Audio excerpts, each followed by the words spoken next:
are here at General Gregorio Integrated High School at Bulacan, Bulacan, wherein we are conducting the pilot testing of 30 participants aged 11 to 15 years old.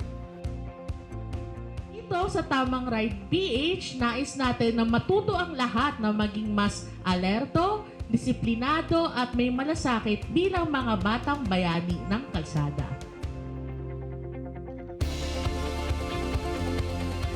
Ang kaalaman at tamang asal sa kalsada ay nagsisimula daw sa murang edad. So, nagsisimula kami sa 6 years old. So, 6 years old hanggang mag-18.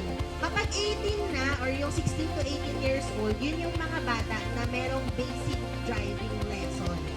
So the module is designed for 3 age groups to make sure that the lessons and methodologies are aligned to the understanding and development of the students.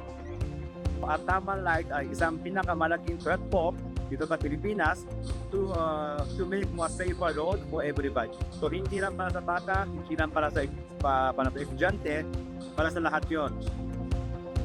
Aksidente! Ayaw! Road safety! Gusto! Hawak mo ang road, hawak mo ang safety with Tamang Ride PH. For this specific pilot testing, assigned sa akin yung lessons about life skills, introduction to Tamang Ride PH, as well as yung basic traffic signs. As a facilitator, very fulfilling siya, lalo na when discussing with students na nakikita mo na meron talaga silang interest in learning more about road safety, ano ba ito, and paano nila mas may ingatan yung sarili nila and yung loved ones nila.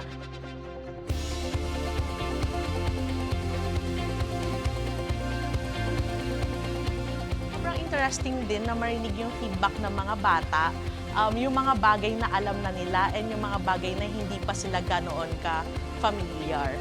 Kapag nasa road ka po, syempre po, hawak mo yung responsibilidad mo doon. Responsibilidad mo ang sarili mo maging ligtas sa road at sundin ang mga tamang batas trapiko. Bilang kabataan po, ang magagawa ko po is maging pong role model po sa iba pong kabataan at isabuhay po lahat ng law about sa traffic po. Ang pwede ko pong magawa para mapanatili na ligtas yung komunidad para sa lahat po is yung paggalang po at pagsunod po sa mga project na pinapatupad ng mga governments po sa amin.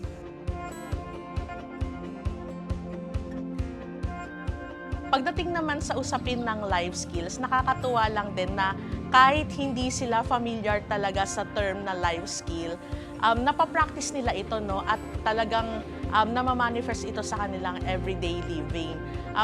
Maganda lang din na at least alam na nila yung tawag doon and nakikita na nila yung importance ng self-awareness, self-care, problem solving, decision making, etc. Lalo na sa context ng road safety. Ang natutunan ko po sa road safety training ay iba't ibang paraan upang tayo maging ligtas bilang isang mag-aaral. Dahil sa panahon ngayon, marami na po ang naaksidente, nadidisgrasya. Ang road safety training na ito ay pinapalaganap ang mga tamang ways para tayo ay maging ligtas tulad ng tamang pagtawid at tamang pagtingin sa mga traffic light. Isa po yung life skills sa pinakatumatak sa akin, lalo na po sa generation natin ngayon. Minsan po talaga yung iba po, naka-earphones, naka-phone, kahit nasa gitna ng daanan. Since yung road nga po, it's such a crazy place po kasi ang daming emotion, ang daming nangyayari. Yun po yung natutunan ko na dapat hindi tayo nag-cellphone, na dapat nagre-respeto tayo ng one another kapag nasa daanan tayo. Malaking blessing po na napili po kami as a section. Madami po kami natutunan tungkol po sa mga traffic laws na kailangan namin malaman bilang estudyante upang ma-prevent na po yung mga aksidente na nangyayari sa nakaraan. So we hope that through this pilot testing activity, the students and the target participants will gain a better understanding and awareness about road safety and how to stay safe and responsible on the roads and also with other people.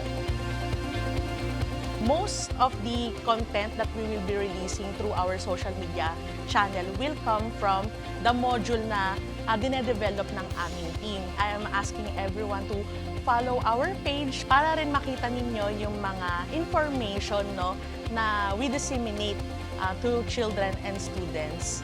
At the same time, to learn more about our advocacy.